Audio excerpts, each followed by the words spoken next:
Lads, boys, we're here. We've made it to the end of the season. This is the final race, aka the final recording. The last Communiqué, Durbo, Southam, welcome. Great to have you on. How are you, Southam? Good, mate. Good. Ready for this. This must be the punishment race then, if it's the last one, right? This is the one you're making us do. This is the Mudsterland Giro in the wet, you know? Yeah. I don't mind Mudsterland. I didn't mind finishing Actually, with not a bad race. Putta Capellan. Do you ever hear about that race? Yeah. I remember Putta. That's the race you want to Never finish heard on of it. because it's actually a festival at the end. Mm. Oh, yeah? It's a kermesse. They turned it. I think it's back as a kermesse, but it was a 1.1 for a while. Then I finished there one year, and we just crossed the Rhine, and Bert de Backer and I, we got a crate of beers, and my Dutch teammates, nothing against them, but they didn't want to have a beer. So You want to pay for a beer, you mean? no, we were giving them for free. They just didn't want one. They still didn't want one. Wow, they're really committed. Yeah, and so we It's my just. first cross season starting in a week, probably.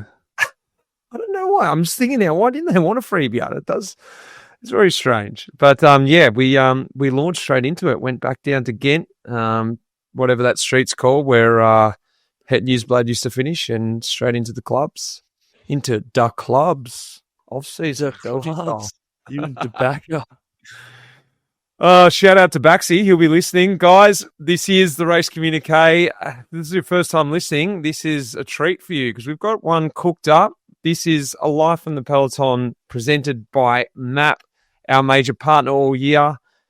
And I'm joined here by Luke Durbridge, who is a pro with Jayco, AlUla, and Tom Southam is a sports director at EF EasyPost. Boys, as I mentioned before, MAP, this is about the season review. Best and worst kit this year. I think it's a really good time to bring this up. We're going to get into some other stuff, but why not just kick it off right with this, seeing as we're talking about MAP, and I'm going to come straight in and take it away. Best kit, not because they're sponsoring the show, but Jayco AlUla's MAP jersey. It's got to be. Smooth. That's Gotta a smooth segue, mate. I love it. It's good. Yeah, it wasn't. That wasn't even subtle. That wasn't even subtle at all, was it? Well, if they'd produced a shit kit, then maybe it would have been obvious. But the kit was the best kit. It's true. It's true. Yeah, thank you. We did pick it at the start of the year. I picked it at the start of the year. I thought it was the best new kit at the start of the year. I enjoyed it. But then they even made a better one. My jersey. Oh, You know? So my kit all year, you know? It's true. It's hard It's to true. beat that. Just Luke Durbridge kit. You only worn it once then, the purple. Yeah. Twice. National Crit. That's it. Yeah. Have you been training in it? rides, you know? Oh, yeah. Because I trained in it. I don't go anywhere without it. Sleep in it. It's like I sort of give a shout out to Mark O'Brien because I did a gravel ride the other day. I had the jersey on, and I thought, oh shit, I probably should change it because Mark would feel a bit upset, you know, being the national champ. So I put the purple on. I could see Marco getting really upset, Durbo. Which is fair enough, you know. Like he's so close to winning national titles like all the time, and he got it, and I was just like, oh, I probably Marco, I'm gonna wear purple for you, mate. Nice. Like the national champ was at the Dirty Docker on the weekend, slaying it. The gravel champ Cuddles was down there. Was Cuddles ripping into it?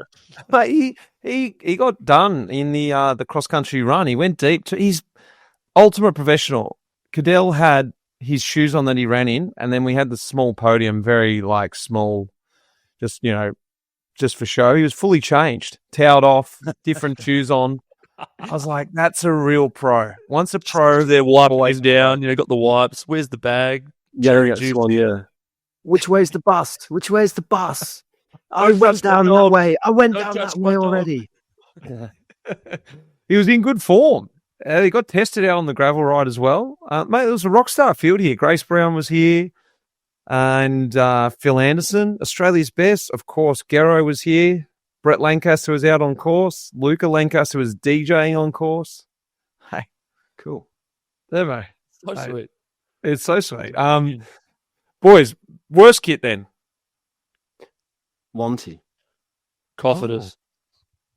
Wanty's always been shit, and I don't know why everybody. Yeah, actually, Wanty is It's shit. just Yeah. it's terrible, isn't it? I've got like- something better. Ineos. Nah, I disagree. Completely disagree. No way. They've got that What is wrong with direct energies passed Nah, on the it's front terrible. there. It looks so bad, that Ineos jersey. Oh, yeah, in the interim. Yeah, that's just an interim No, situation. no, it's just it's horrible. It's terrible, especially with Total also having a team. So when I think it's like the British national champs, obviously white, and when they put Total on that at the tour, you couldn't tell them apart from Total Chaos. So it was like it was I don't know what we call it. It was awesome. I like that. That's very good. I'm going to use that. Yeah. I've only got one more year with him to type. Okay. Well, boys, before we really get right into it, this series this year has been proudly, exclusively brought to you by Training Peaks, and we've been chatting about Training Peaks all year.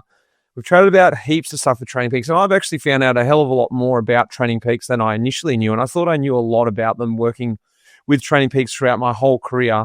That's been my training log, still is the training log. I don't know this for sure, but would there be any team that doesn't use Training Peaks? What other platform would they use? Today's plan, I think, is another one, but that's I think Rubbish. Just literally a takeoff of it's rubbish. I've used it. Training Peaks. Yeah. Okay. No, I think that's the gold standard, isn't it? That's the thing. It's the gold standard. It's every in the Peloton. We spoke already about the connectability. So we went through all the devices. Shout out from the goggles. They hit me up. They want us. Goggles are interested in coming on board next year. It's the 25th year of Training Peaks this year, which was really cool. I'm glad that we were with them on this year to mark that memory for them, how long they've been in the Peloton. But for me, it's been about this year sort of letting everyone know that this is the training hub for all the pros out there, not only for guys like in the World Tour, but like myself and Tom. We still are using that. Tom's using it in a different way than I am. He's using it to look at the riders, communicate with the riders. I'm still tracking my data. I don't know why I have got it, but it's just something that I love to have there. It's my diary. Durbo mentioned about how he has it as his diary to pull his comments in. It's just a great hub, and I still continue to use it today. Like whether you're a weekend warrior or an elite athlete, it's really all athletes use this to stay on track, to plan your goals and to achieve your goals with your coaches or without coaches. They've got their own coaches in the platform as well, which is another great feature. So we've been speaking about it all year, and exclusively take advantage of it because this is our last episode, trainingpeaks.com/LITP, to get a further 20% off your premium subscription. Go across trainingpeaks.com/LITP. Boys, anything to add? And if you guys, last note, you want to talk about Training Peaks before we go into the winter break? Actually, I got converted this year for me personally, as opposed to, obviously I use it for work, but I actually started using it like you did through the year. I just made a note of a discount code there, actually, Mitch. Sweet. Put this down. But no, I started using it because I really like it. I like it. I use the feature for doing intervals direct onto my running watch, which I'd never done before. It was great. Yeah, nice.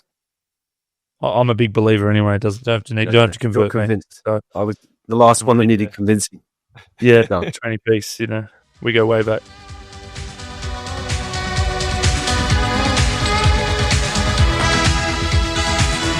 Well, boys, the way we thought about structuring this episode was doing a big quiz, but I thought if we can't do this episode without sort of reviewing the season, because, just to remind you guys, my quiz is a bit of a season review. So I've got a full season review here. Are you ready, boys? Let's kick things off. All right. As always, things kicked off in Australia, as we know, Tour Down Under, and Javier Romo, a bit of a surprise. And, look, it was a tough finish into Urela to win that over the eventual winner, Jonathan Navarez, and also Finn Fisher-Black, who ended up rounding out the podium as it was. It was the 25th anniversary, as you guys remember, and so they finished old school around the laps around the Adelaide Oval, which I personally was always a favourite of that. Welsford won that stage, plus he also grabbed another 2 stages as well. Fast forward on, the next week they were down in Victoria, down for the Cadel Evans race, and Mauro Schmidt, he took a solo victory to pretty much save grace for you boys, Durbo, for Jayco here in Australia in front of the big boss. What was it like that night? A bit of a relief? Yeah, it's the first time we've actually won it So it's Really? it's funny. We've never won Cadell's race, and like Jerry was starting to get Jerry Ryan, our major sponsor, was starting to get a bit peeved that we'd never actually won that race. Won many a down unders, many a stages of down under, but couldn't quite get the big Cadell Evans. So yeah, Mauro pulled one out of the bag and won solo, and yeah, it sort of kicked off a bloody good year for him. And but yeah, it was a good little summer save, you might say. How good was he this year? He was so good. Like all year through the year. Yeah, I saw him the other day. Where was it the other day? He was still racing somewhere, going well.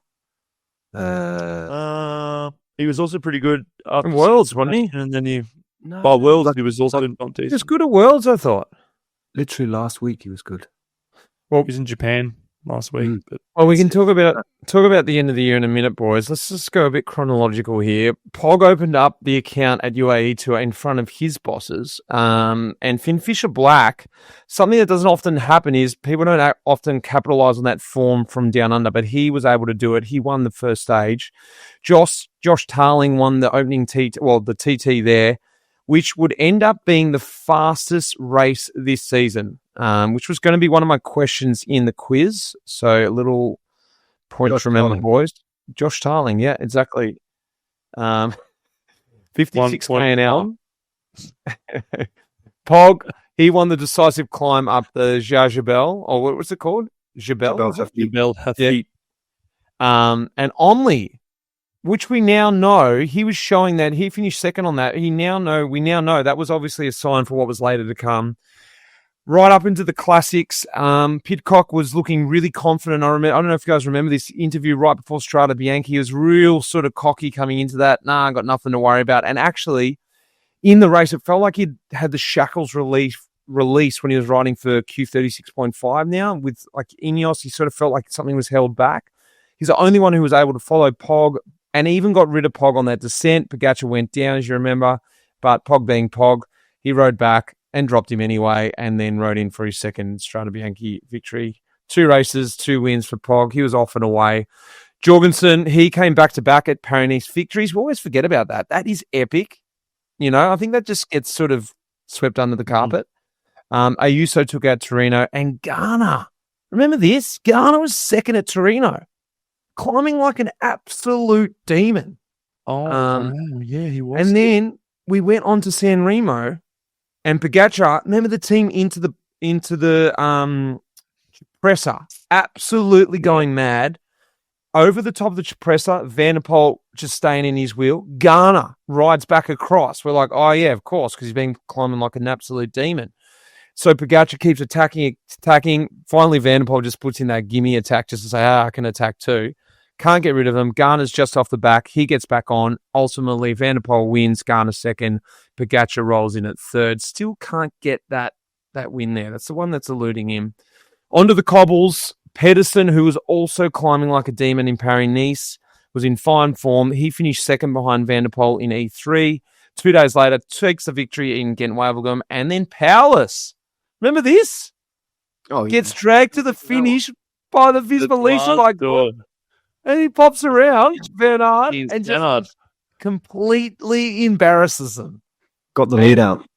Arguably his biggest win in his career. Would you say so, Southam? Like he finished third there already, but it's between that and San Sebastian. Between that and San Sebastian, depends, I guess, if you're Basque or not. Yeah, basically. You know? it was.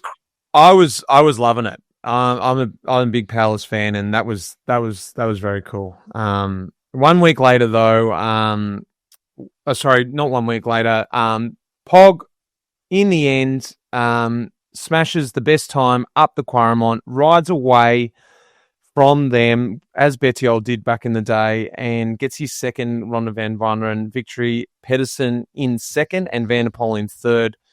1 week later, it was the same podium. This time it was at Roubaix. Van der Poel drops Pog, proving that he is beatable, and Pedersen in at third. So the first time Pogacar at Roubaix, and now they're 2 monuments that are going to haunt him. San Remo and Roubaix, they're the only 2 races that at the moment he can't win. Skelmos outsprints Pog and Remco at Amstel, but Pogacar bounced back and wins Flèche and Liège. Boys, classics, comments, anything to add into that? How good was it?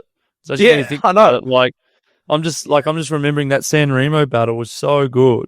And like, I wrote down Roubaix as one of the best, like, because Poggy hadn't quite got it, but still good to see Van der Poel up there, like just still putting it to a climber. You know, like, you can't just win them all. But yeah, it was a really good spring. Like, I broke my collarbone, which reminded me of that, so I missed it, but I watched it all on TV, and a big fan during that period. So yeah, it was a cool little recap. Well, the Giro, onto the Giro, and look, Trek was dominating there, taking 6 stages with Pedersen in the sprints. Hull took the TT, and Verona, that epic breakaway win. Big crush, took out some GC men, Jai Hindley being one of them. And Van Aert, like, we forget this, he sort of almost got the devil off his back, and he won that stage into the Strada Bianchi stage, into Siena, and he beat Del Toro, which at that point, Del Toro got the consolation prize of the jersey, and I think everyone was thinking, I don't know about you guys, but I was thinking, and UAE were playing this card, we've got Ayuso, he's in second, Del Toro's just going to wear the jersey for a bit, but actually it ended up being Del Toro who was looking really strong. Carapaz each day moving up into contention, and then on the Queen stage 20, Sestriere, it was a repeat of 2018 where Chris Froome turned the entire Giro upside down and steal the victory away from Simon Yates. And now in the complete flip of the script, Simon Yates turns it around, jumps from third to steal the GC win and the pink and the GC win, victory from Isaac Del Toro and Richard Carapaz as they were sort of marking each other out of it.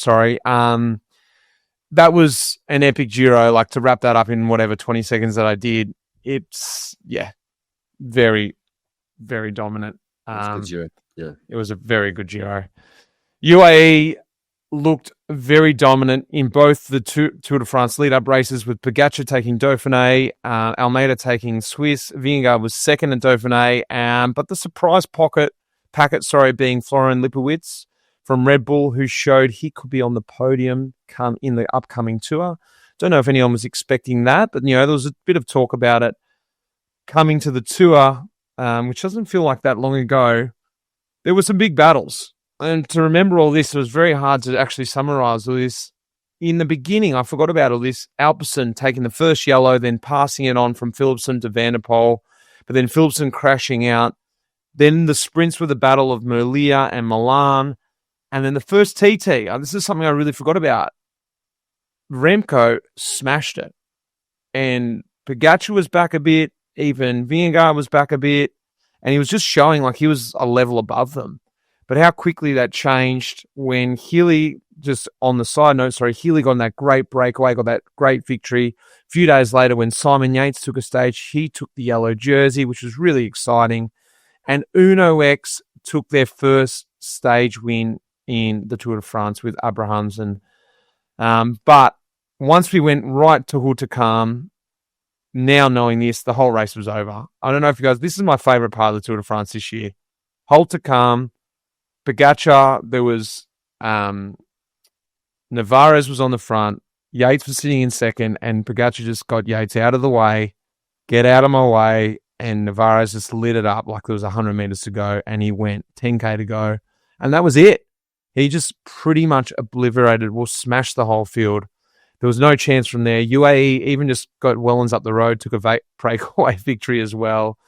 Paripant took the win up Ventoux over Healy, which was an epic battle. And Ben O'Connor, we can't forget about this. He won the Queen stage up the Col de la Loze, saving grace. The only saving grace, for Visma was Van Aert's victory on the new final stage, Durbo stage that he loves, is over the Montmartre. Super stage. Pogačar winning, Vingegaard back 4 minutes 30 in second, and Lipowitz, I called it just a few moments ago, third, 11 minutes down. Yeah, it was. It's quite. I was just thinking about that Hautacam day.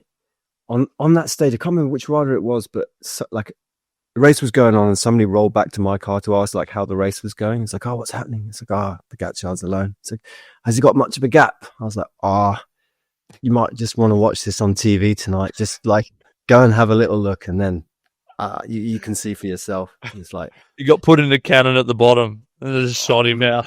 I remember that attack going. It's just like, All right then. Okay. Start. That's it. That is his exact reaction, isn't it? You're like, whoo. Yeah, he's going. Good legs. Yeah. Quick side note, Ciccone wins San Sebastian and then into the Vuelta. Look, Jonas, he went to the Vuelta to win it, which he did, and Team Visma Lease Bike, they got the victory there. But UAE, I don't know who came out of it with more, what's the right word? More attention, I guess. 7 stages, the KOM second on GC with Almeida. Notable mentions Pidcock in third place, 3 minutes back. Like, look, Jonas won, but like the gaps were pretty small. Almeida just a minute and a half back, and Pidcock in third at 3 minutes. So, yes, they still won the Vuelta. I'm not taking anything away from that, but UAE they took the piss there, really. UAE were like, it was almost like fuck you money sort of thing. It's like, because everybody was like, why don't you try and win the Vuelta? And they're just like, fuck it, we're just going to win all the stages. Look at this. It was prize money. Talking prize money at the dinner table, like Jonas is going to earn this for winning, or if we win 7 stages plus everything else, we're going to double that. It's just like, let's just go all in then. Doesn't make any sense. It was Jonas clinically got that done though in the end, didn't he? Like just ticked it off, which is incredible how good he is. I've like, you just get like fair play for that. For Yeah. all of them, they just haven't even look in that great a shape, but he was still just ticks it off. Like I still won the Vuelta. Like you're like, Almeida was sort of unbeatable in 1 week stage races, and he still just puts him away. Like it's not easy.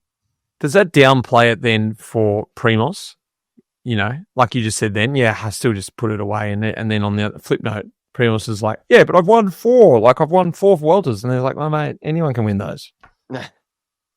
Yeah, but not anyone win the Vuelta. That's it. It's just like, that's what Primoz is just also world class as well. Like just to put the stats on that, that's pretty impressive, All right, into the back end, Julien Alaphilippe wins Quebec and shows he isn't done yet. And look, surprise for me is McNulty winning Montreal. Not that he wasn't good enough, but I just didn't see him winning that kind of race. One day sort of tough. I guess that race has sort of adapted since I raced it. Sounds very hard in this time.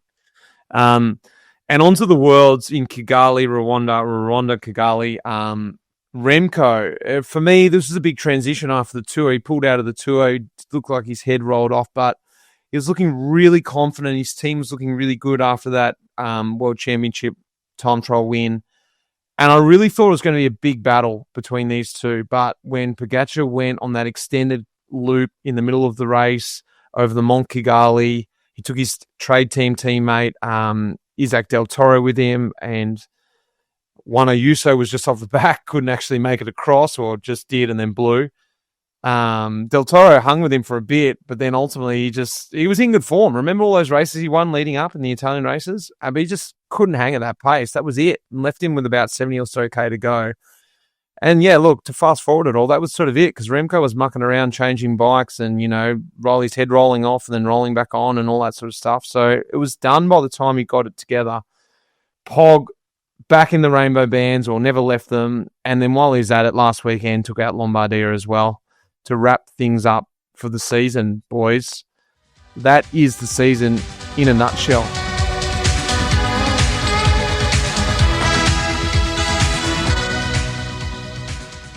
Give it to me, boys. Best ride of the year. Go on. I've got a few little punchy ones now. All right. Best ride of the year. Yates' Giro win. I knew you'd do that. I left the door open for you because I knew you wanted that one. You loved that ride. Thank you.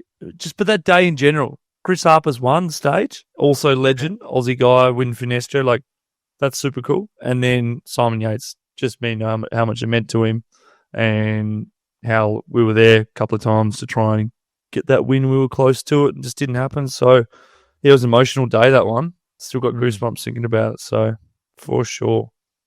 Nice. Southam?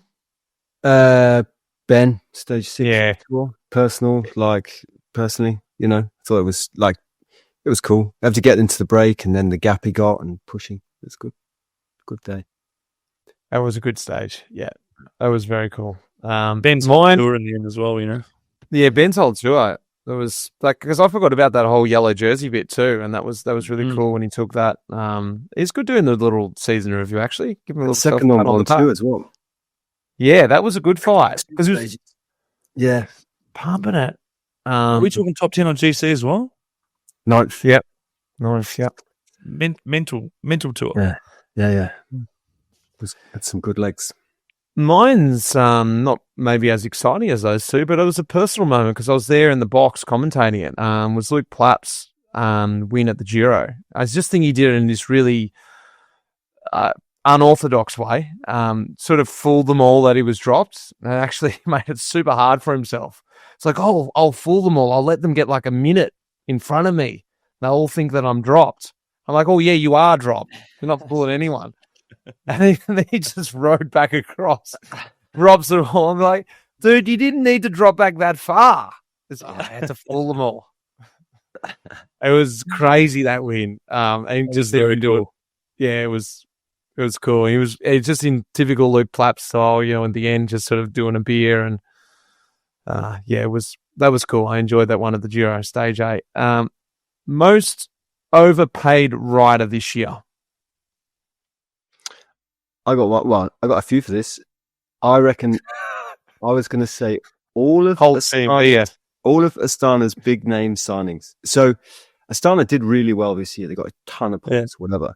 But most of their points came from guys who were already in Astana: Scaroni, Velasco, Fortunato.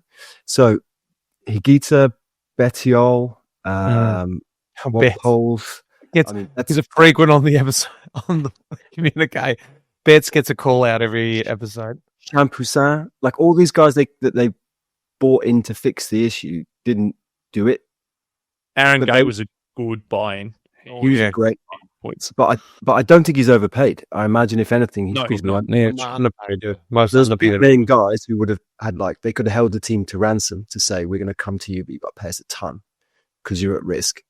Didn't do anything. The rest of the team saved them, and now they're going to get their big salary again. So interesting. That's quite interesting. Yeah.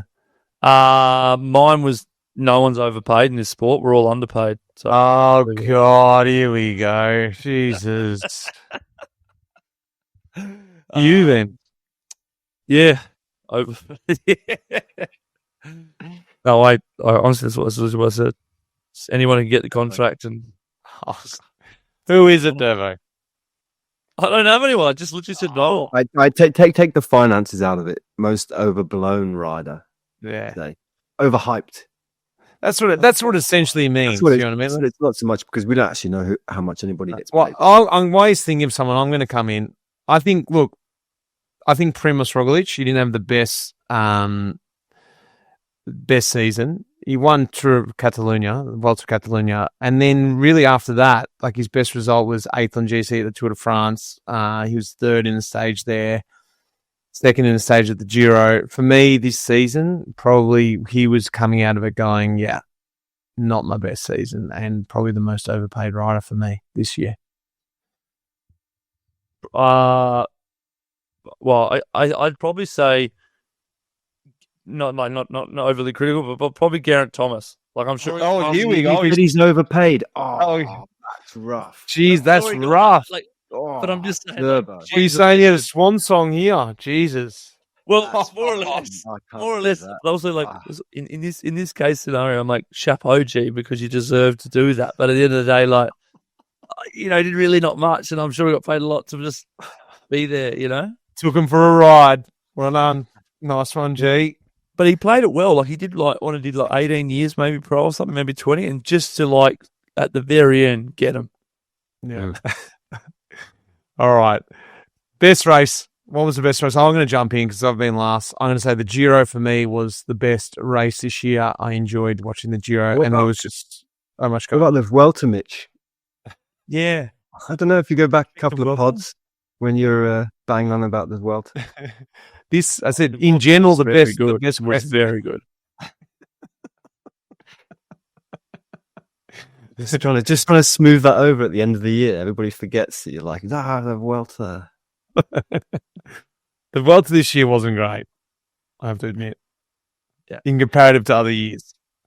Best race for me was Best race for me was the Mont Ventoux stage of the tour. We discussed it before, but could have gone either way for the whole stage. Like everything was in the balance the whole way.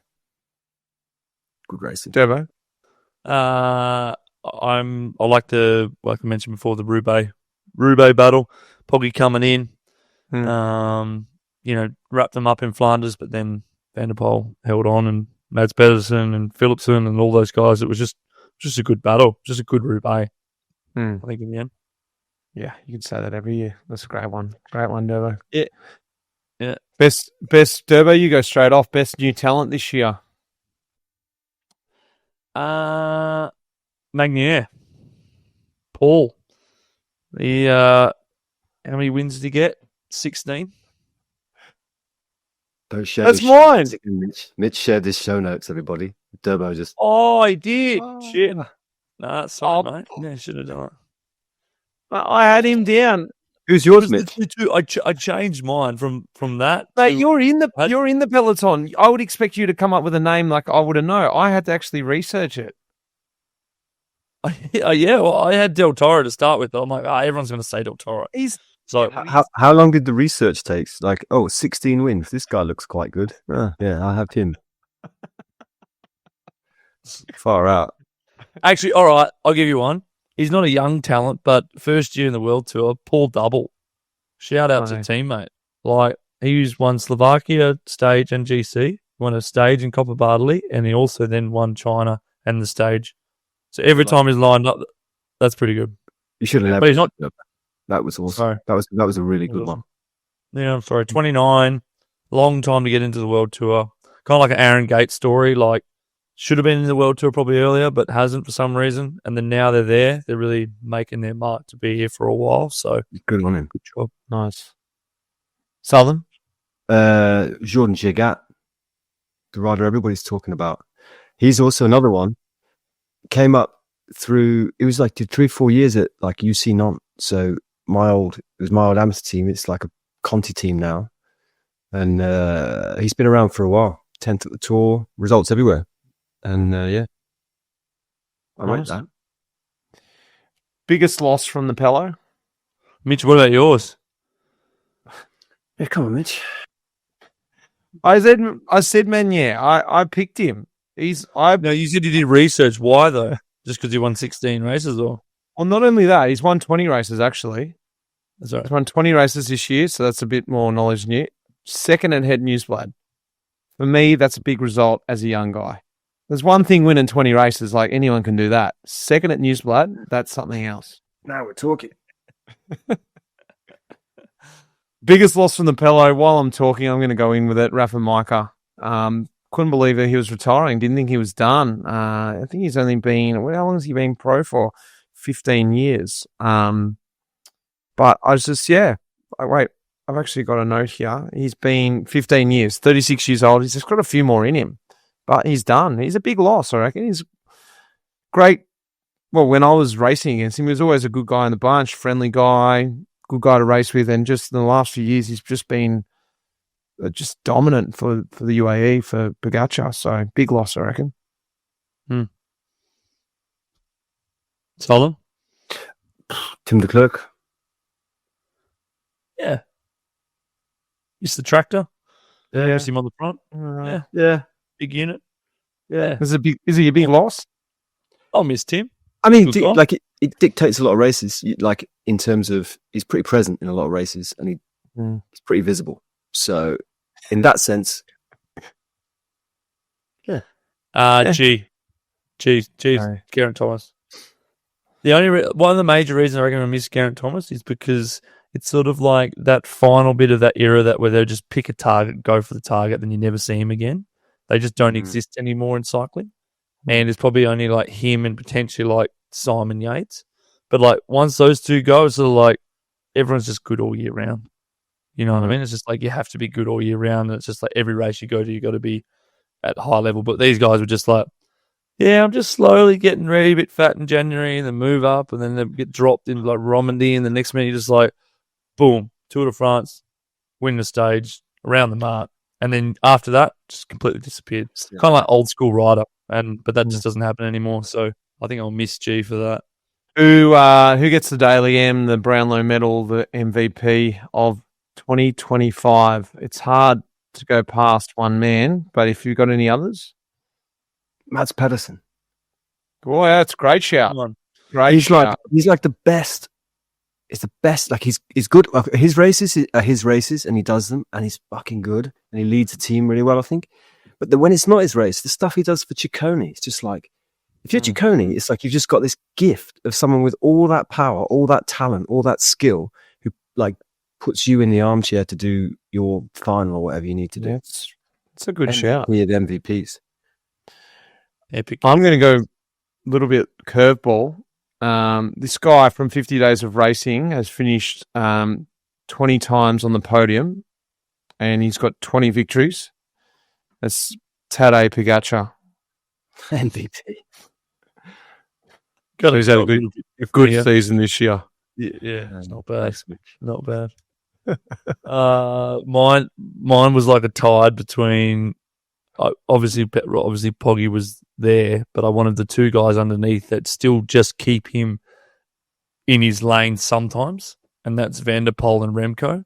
Like, Remco just puts him in his lane. He caught him at the World Championships in the TT. Like, there is undisputed champion of time trials. And Poggy, that's it. They said, is he like Merckx? Like, Merckx won TTs as well. Where, like, if Remco's there, he's just putting him away, like, easily in the TT, which is incredible. And then Van der Poel just comes up and in the classics, every now and then just goes, sit down, boy. This is for us. And I kind of appreciate that in San Remo and Roubaix, just going like, nah, mate, this is how the big boys play. And it's kind of enjoy that, seeing that. Don't know if that conversation is said like that, but yeah, it's yeah. I'm pretty sure he did put him in his play. Yeah, in San Remo when he went on the climb. He said, "Sit down, boy, sit down." Why? Roubaix, like, sit down. He's like, I'm sitting down. He goes, hang on, I'm sitting down. All right. So now my thought is, it's been a big review. We're fairly deep into the pod, but I've got a little. It was fun though. I did enjoy that. Could just call it stumps. Actually, this is Mitch's segment. It's 1 hour long. Yeah, you boys got 30 seconds. What do you want to say? Thanks. Mate, what even bother doing research? I was panicking this morning. All right. Well, what we said we should do Ashes though. You said we should do because the Ashes are coming up. Tom's had a good idea having the 6 balls and over each. So 3 overs coming up. 3 overs. 6 questions each. I'm going to score. Masters. Mitch is going to start.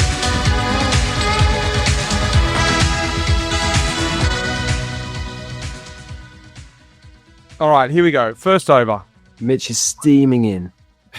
You medium pacer or you like a little spin bowler? What are you, Mitch? Bowling and Chinaman's left arm. It's bowling cutters. He's always bowling cutters. Travis Head bowling or something. Yep. All right, let's do it. Ready? First question, quick fire. Who finished on the podium in both the first and the last race of 2025? GC. First race was Tour Down Under. Navarez. Last race. Wow, Durbo. Jonathan Navarez, first at Tour Down Under, third in Guangxi. Very good. Question 2. According to the UCI, who was the most dangerous rider this year? AKA, who received the most yellow cards? Was it A? Van Poppel.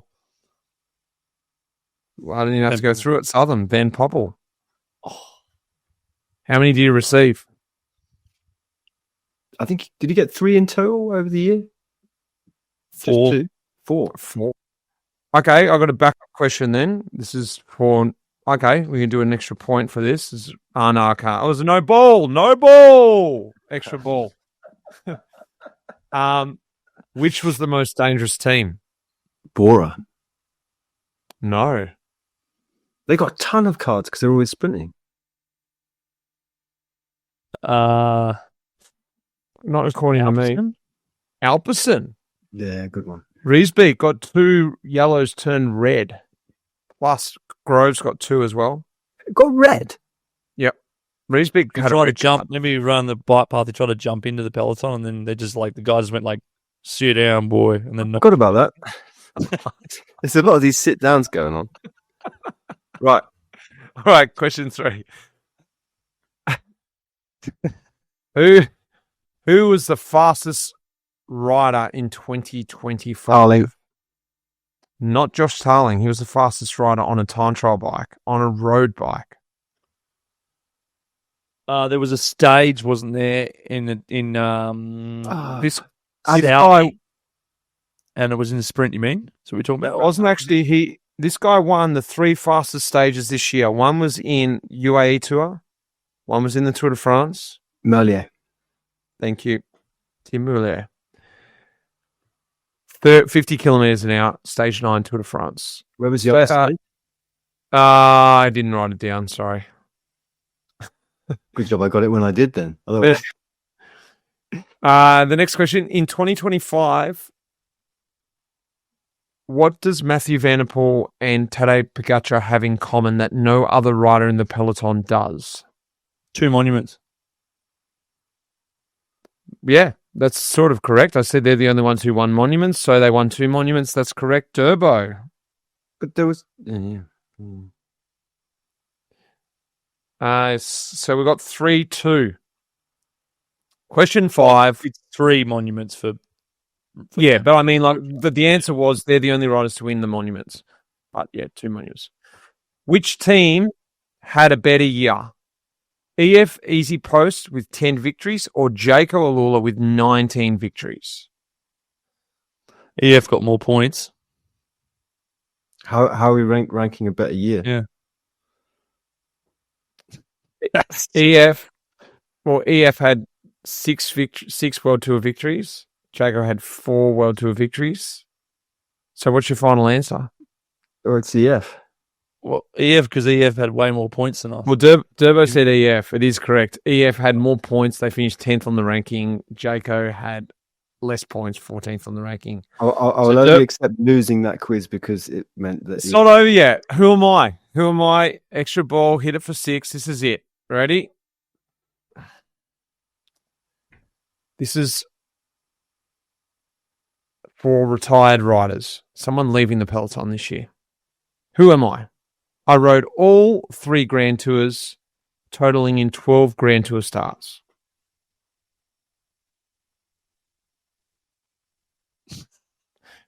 No answer. I mean, I started in 7 monuments, but only did 2 of the 5. I rode on 3 different teams through my 10 years career. so it's a Flanders Roubaix guy. Is it? Yeah. My second Poles. right? Or Liège and Lombardy. What polls? What polls is incorrect. My second professional win came at the Tour of Langkawi. My second year pro, I won 2 stages of the Tour Down Under.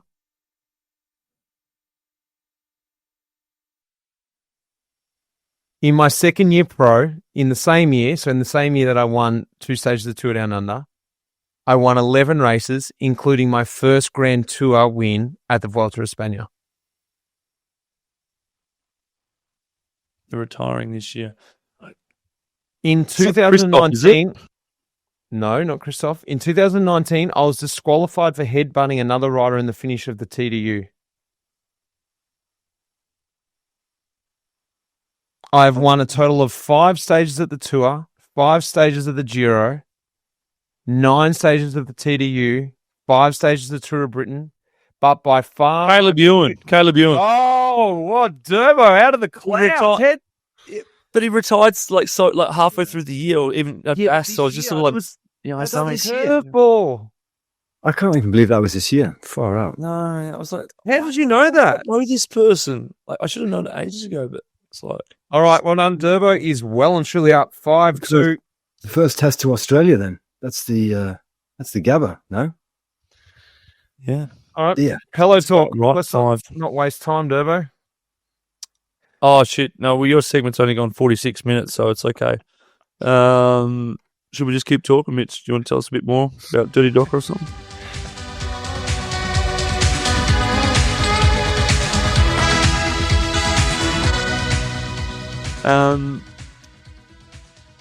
Pelo chat for the last signing out now. I'm not going to do a segment. I'm just going to say quick shout out to retiring riders this year. There's quite a few. There's 27 so far. Still could be a few more to go. And I thought it was just a little interesting stat. Went back the last couple of years to see how many World Tour Pro men retire each year. And I didn't quite know, as I haven't really looked at the stat, but it's around 35 to like 25. Every year is about the same. So if you think about that, that's a size of a team. So about a size of a team step away from the Peloton every year. Probably why we always see young talent coming in, and we're like, how much young talent can come in and how much can go out. But if you replace, a whole team every single year into the World Tour, it's pretty crazy because, like, if you think about it, there's only sort of 20 teams roughly, and then you lose one team of experience, and then you add it with a new team. Imagine just adding 30 riders that have never done a World Tour race before.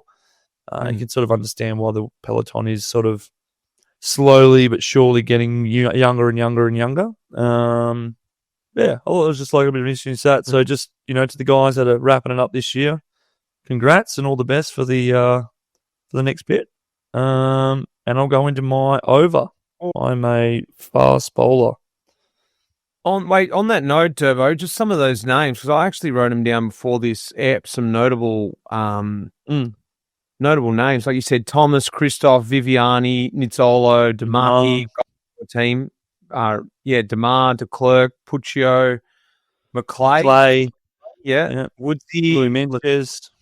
Latour's gone, and also Monsebo, unfortunately, after 27 years pro, 49 years, he's called it a day. I can't believe it. I thought he had another few years left in him. I know. Adam Ewan. Caleb, just De Klerk, old Tom's mate. Micah, and like Puccio, Castrovejo. So Ineos is losing quite a bit of experience there if you think about it. They're losing G, Puccio, Castrovejo, Freeley. Well, there's already 4 guys retiring from that one team, that's quite a lot. So the thing is, I mean, for those guys that are coming to the end of it, like we were saying a bit before the show, it's good when people do get to the point where they can retire, and it's like that's how the career's going to go, finishing off in a nice way. It's not something that happens easily for a lot of riders. So to get there, hats off. Well played. Yeah, like you said, it's quite a challenging year. This is going to be one of the most challenging years with the mergers. A lot of teams, IKEA folding, World Tour licenses going up and down. It's a very tricky year, and there's going to be a lot of guys still. Like I said, we're only at 27 so far. But, like you said, hopefully everyone gets a gig for next year if they want to continue racing. That would be what we'd hope for. Not an easy space for a lot of people. So, yeah. Did IKEA have a team? IKEA did, yeah. Oh, yeah. Yep. IKEA Samsung. IKEA. Yeah. So it's funny because it's like total chaos. Like once you get to say a team that is wrong, like I call them IKEA, and I have since they became a team. I wish IKEA did that. I call them IKEA on the radio in the car. I'm like, oh yeah, there's like one IKEA guy down the road with one guy from Total. EF also from same as IKEA. Like you might they Swedish Scando? They are Scandi, yeah. And it doesn't even stand for education first. The EF. The EF actually stands for something in Swedish. I can't remember off the top of my head what it is, but it just so happens that education first fits the EF. I'd have to look it up. I couldn't even say it if I could look it up, but it's interesting little fact for you. Thank you. All right, rolling into my over.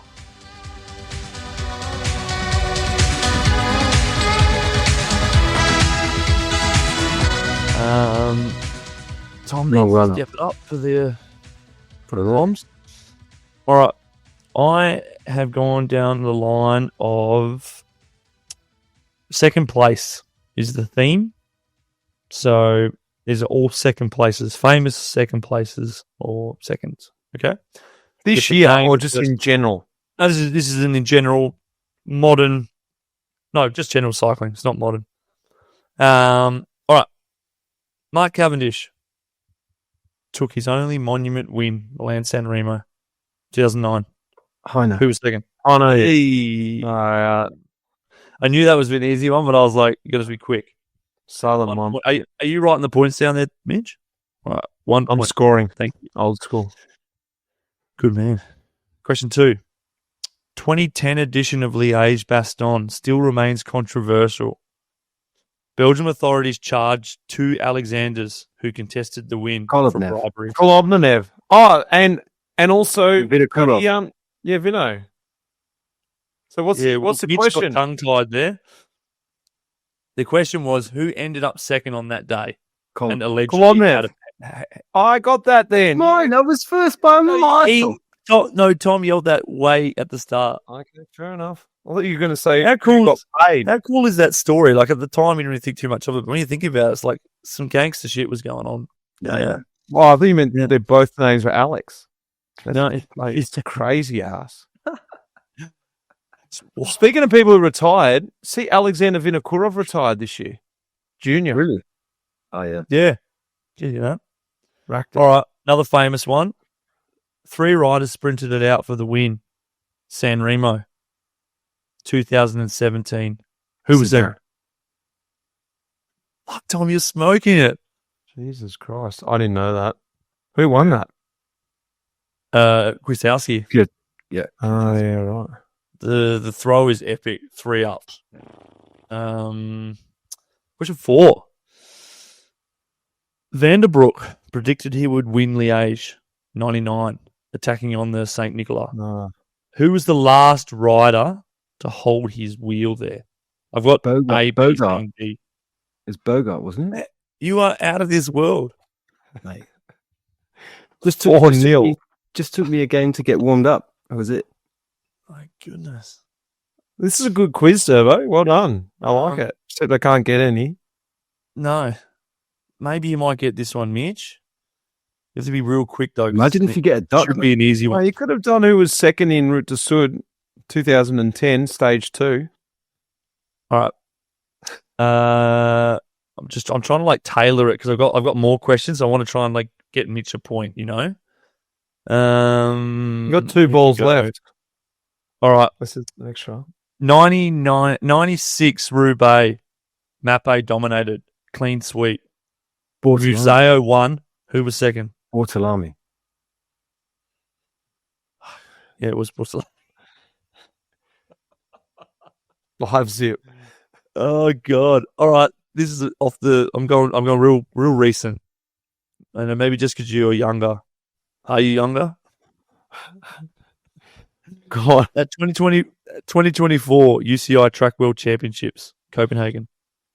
Milan set a new world record in the individual pursuit and took home the gold. Who did he beat in the final? Oh, was that an American guy who broke the... I have A, B, C, and D. You guys want it? Yep. All right. A, Dan Bigham. B, Garner. C, Ivo Oliveira. D, Josh Charlton. B, Garner. I was also going to go B. So, Josh Charlton. Look out for this name. So did I get that point? He's a British kid, and no ball for the final over. No point. Jeez. Probably good for Mitch to not have another question, to be fair. yeah. Jesus It Christ. wasn't going great. I'm not going good at the quizzes these days. I'm better at making them. Yeah. There you go, boys. There's me over. Nice one, Derbs. That was a great one. Loved it. I Thanks, didn't get any. I enjoyed that. It's good. Good quiz. Talking tactics.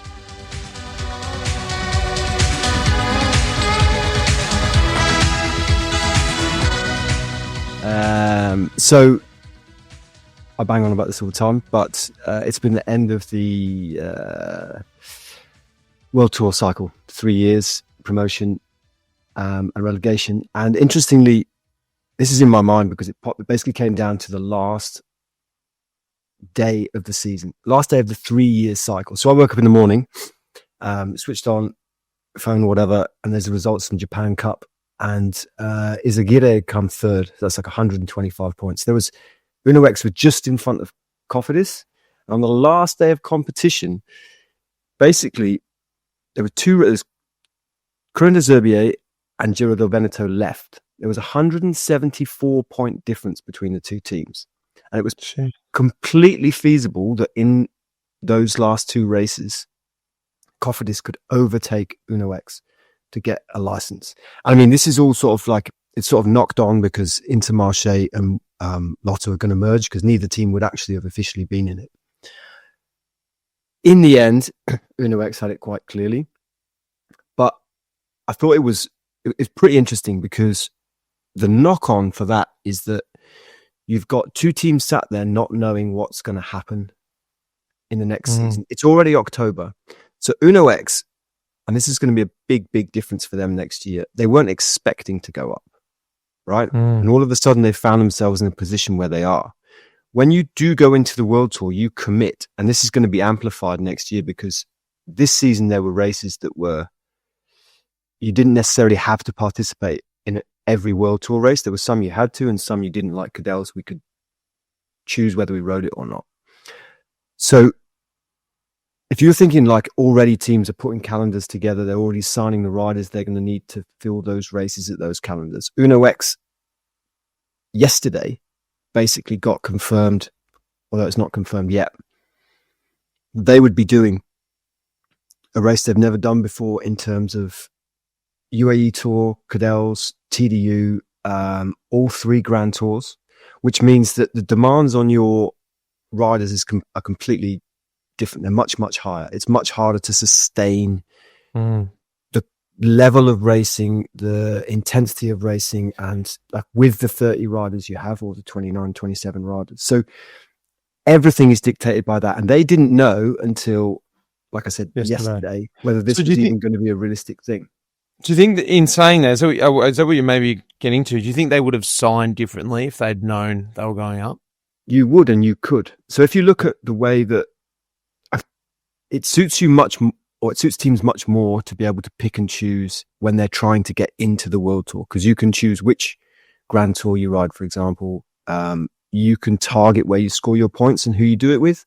Riders can be, you don't have to send riders to Canada, for example, when you've got a team in the Vuelta and you're also, doing another program. That's a big cost for teams in terms of manpower, personnel, keeping people fit. Obviously, if you take someone if you add someone to a race to go to Canada, it knocks on for their training for Lombardy or whatever they're doing. You're constantly pushing riders around, and that happens much, much more with the more races you do. So Tour Down Under, you can tell us in a minute exactly how many days away it is, Mitch, but like it's not a small thing to have a team ready to go there that's going to stay in Australia for a month now with Cadell's race and all that stuff. 7 riders going to go there, 2 reserves need to be ready, and that means like not just, oh shit, I need to go to Australia, they need to be ready to go. So that's a lot that's going to land on Uno-X's lap now. And the 3-year cycle is like 3 years, man, it's super short. So if you start badly, and I'm seeing, like you see this more, like if the team starts going in a negative direction, it's quite hard to right the ship. So Uno-X also can't afford to get promoted and then suddenly miss out on scoring points because they need to get back into the World Tour to sustain the team. So the thing is, wouldn't a team like Uno-X, like, I don't know this for sure, but could they, because they potentially didn't necessarily want to go there, if they don't hold it, are they that worried? Well, so this happened with, I'm pretty sure it happened with, do you remember I Am? Yeah. They didn't want to go World Tour, but they kind of got coerced into doing it, and it didn't work out for them in the end. They stayed there and they went quite quickly, I think. So they don't have to apply to do it. I think they would because, they're ambitious, and obviously that's, if your sponsor's paying for a good team, you want to turn around and give them something. But they, particularly UNOX, because they recruit only from Scandinavia. So they've only got, I think, Norwegian and Danish riders, I think, for now. So you imagine, like, you also have to basically potentially change your recruitment policy based on that. So it's a lot to think about. What about financially? Because like financially, that's a big step as well. Like obviously, the riders and the infrastructure of the team. So you talk about staff and actually just equipment as well to run double programs and all that. But financially, the team's going to need a butt ton more money too. Yeah. Yeah, and I mean it's like stepping into. I don't think it's necessarily a problem for them, but stepping into another league costs a lot more money, and it's not like other sports where you get more money when you, like football, you get more money if you're in the Premiership, or it changes if you're in the Championship. If you do go down to the Championship, you get money anyway in the first season to pay your wages and so on and so forth. So we get none of that. So the expectation is that UNOX go up. Obviously, I think they're going to do it. I think they've got enough money, but like you said, they didn't necessarily have to do it, which is kind of a bit strange. It's a bit of a snowball thing as well. Like if you bring them in, financially they might be able to. But for example, at the moment, they've always been a very, very well-drilled quality pro-continental team performing at all the biggest races. They're always successful in the eyes of the sponsor. They're not the biggest team, but they go and they perform like the biggest team. And then all of a sudden you go into the World Tour, and then all of a sudden maybe next year they don't have a good year. They're like 20th.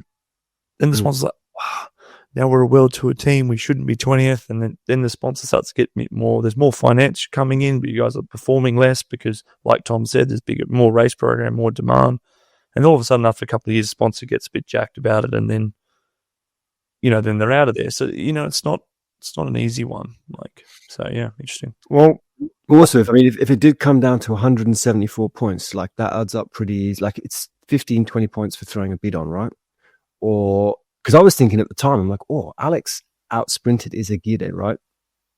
At Japan Cup. If they missed it by 30 points because they got everything else, then basically Izagirre losing that sprint. I mean, you can't put it down to that one thing, but you do start to look at all the little details that can go in. And we say to riders, I say to riders on the bus, it's like, fuck. Don't litter, don't be late to sign on. If it does cost points, and it's kind of like, but like it really could be as tight as that. And it's pretty hard. And if you've been in the points battle, like last cycle, we were in that back end, really going for it. And it's not a nice place to be. It's really not. So, don't throw a bottle. Well, the point system is going to be kicking off in about 86 days, boys, because the Santos Tour Down Under, 16th to 25th of January. Man, it's not too far away, guys. I can't believe it's around the corner. We're talking about it. We've been talking about it on the last few episodes. It's happening. And as you mentioned there, UNOX going to be heading out to Aussie. They'll be getting ready for it. Something different for those guys. Coming straight out of Scandinavia, right down here to TDU. It's going to be a bit of a shock for them, especially starting that prologue straight out of the city centre. They're going straight out of the centre, straight out to Victoria Park. Maybe even tap into the criterium at the end of the prologue. I was looking at that this morning. Actually, the prologue. It's that goes towards the nets, right? Yeah, up there. Yeah. It's going to be an interesting prologue because you're going to want to be super powerful aero and take some super fast bends. It's going to be good. It's going to be good. We're doing a full live pod there, aren't we? Like Race Communiqué, thousands of people booking out the stadium, map sponsoring, goggles are on. Not working? I'm working. I'm working, but we'll be there for just this huge event. It's going to be good. Stage 1 is a sprint stage, Tanunda to Tanunda. Stage 2, Norwood to Urala. We mentioned Urala before because that was the stage that Romo won into Urala, but this time, 2 times up the corkscrew, 2.5 kilometres at 9%. And after that, it's all uphill to the finish. It's really tough. This stage, I think this on paper is the hardest stage. It's 3,600 metres of climbing, 150K. That's so hard. It's the most altitude in this stage. 13K from the finish at the top of the corkscrew to the finish. Like I said, it's no downhill. The stage after, they're going Henley Beach to Nareen. 2,500 metres of climbing, 140K. It's Mount Barker. And then there's this uncategorised climb. So Probably not a sprint stage at 10K to go that kind of categorized climb. Stage 4 is to Wollonga Hill, and this is really different. This is what makes this tour down under really exciting. It's a hard start up Chandler's Hill from Brighton Beach. They go straight up Chandler's Hill. It's at one of those uncategorized hard climbs. Then they go across to Wollonga, straight up Wollonga first time. Then they do 2 beach loops. Then you Wollonga, and then you do a small loop straight up Wollonga again. Like, I mean, as a viewer, this is so perfect because previously you'd make the trek out to Wollonga, you'd see him come twice up there. This time you can see him 3 times up Wollonga. As I said before, Corkscrew's worth making the trip out there. And then the last day, this is what I love about it, 8 laps around Stirling, 25K loop, so you can get up there, watch the racing.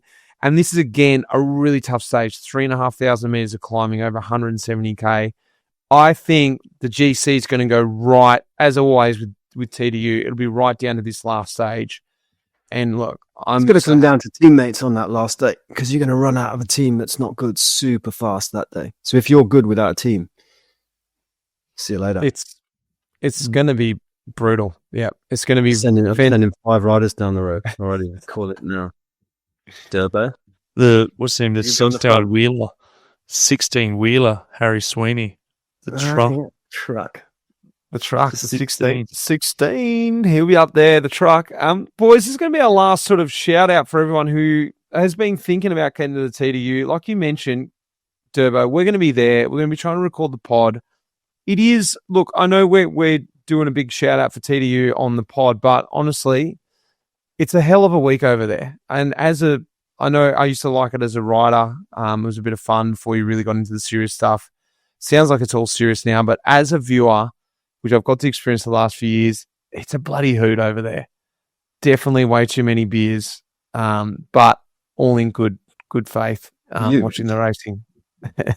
Yeah. A small engine. That's why.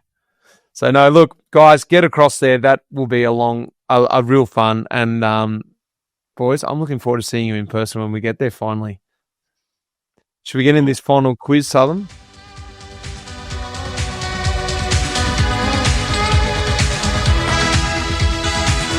Final over. Here we go. So, I'm going to do a Who Am I? And I want to know how well you two know your DSs. Or DSs of the World Tour. Famous, well-known DSs of the World Tour. All right? Because I have a theory that actually riders have got no clue who's doing what as DS. But are we doing current day DSs, or are we going back in time? They're all current and they've all been across your career. It's not historical. So, number 1. Okay. I'm a DS for Trek. I guided the team to a win this year in the Amstel Gold Race. I am a former yellow jersey of the Tour de France. Galopin. Negative. I am 67 years old. Oh, what's his name? DS career went CSC. Or was it Leopard, Radio Shack, and Trek? Isn't it? What's his name? Who never used to wear arm warmers? Oh, it's not, nope. Oh no, Dion. Yeah, Dion. No, it's not that old. I am Danish. Sorensen. Nope. It's not DS. Danish. I rode for Z and I rode for La Vie Claire. If you don't get it yet, you're never going to get it. I'm very tall. Dot ball. Kim Anderson. Oh, come on, boys. Sorry, Kim. Right. Next time you're in the convoy, Durbo, you're gonna have to watch it. Looking for a bit on. I didn't know he'd worn the jersey. Yeah. You're Jersey Tour de France. That's for me. Otherwise, would have had that. Ineos DS. Okay.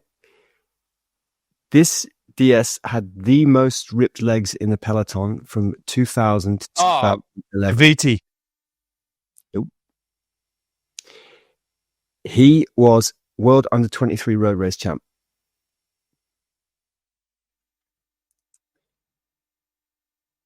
In 2008, won E3.